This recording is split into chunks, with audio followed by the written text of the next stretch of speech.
បាទសូមគោរពជំរាបសួរពុកម៉ែបងប្អូនដែលកំពុងតាមដានទស្សនាវីដេអូ Channel បញ្ញាបុត្រ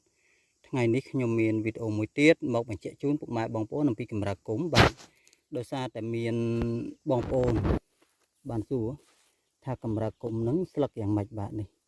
ពុកម៉ែបងប្អូនបាទនេះស្លឹកបាទដើមខ្ចីដើមចាស់ងាប់បាត់ហើយនេះបើយើងមើលផ្លែស្តៀងនឹងផ្លែស្ដែកដែរនេះផ្លែធម្មតាមានផ្កាមានផ្លែហើយនេះស្លឹកបាទស្លឹកបែបនេះពុកម៉ែបងប្អូនបាទថ្ងៃហ្នឹងខ្ញុំមកគាស់ភ្លើងព្រៃឆេះហើយលាស់មកថ្មីរកឃើញសារមុនមកកន្លែងហ្នឹងដែររកពិបាកសិតព្រៃបាទស្លឹកបាទនេះស្លឹកពុកម៉ែបងប្អូនបាទហើយនេះមើមដែលគាស់ពីក្នុងដីអញ្ចឹងពុកម៉ែបងប្អូនអាចយកមើមហ្នឹងទៅត្រាំស្រាហូបពោកម្លាំងធ្វើតិចសាច់បាទហើយអ្នកខ្លះគាត់យកទៅច្រកគោនៅពេលដែលគោឈឺ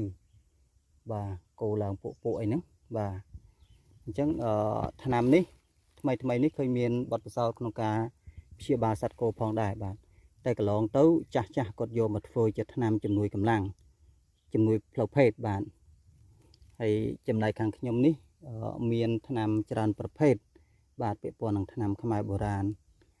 អាចព្យាបាលបានទៅលើជំងឺផ្សេងបើសិនជាពុកម៉ែបងប្អូនត្រូវការអាចទាក់ទងបាន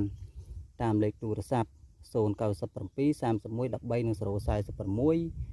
069 30 21 88ឬក៏អាចចូលមកកាន់ Facebook ឆៃលៀងនិង Page គ្រូសេងថ្នាំឆ្នាំងបាទសូមអរគុណ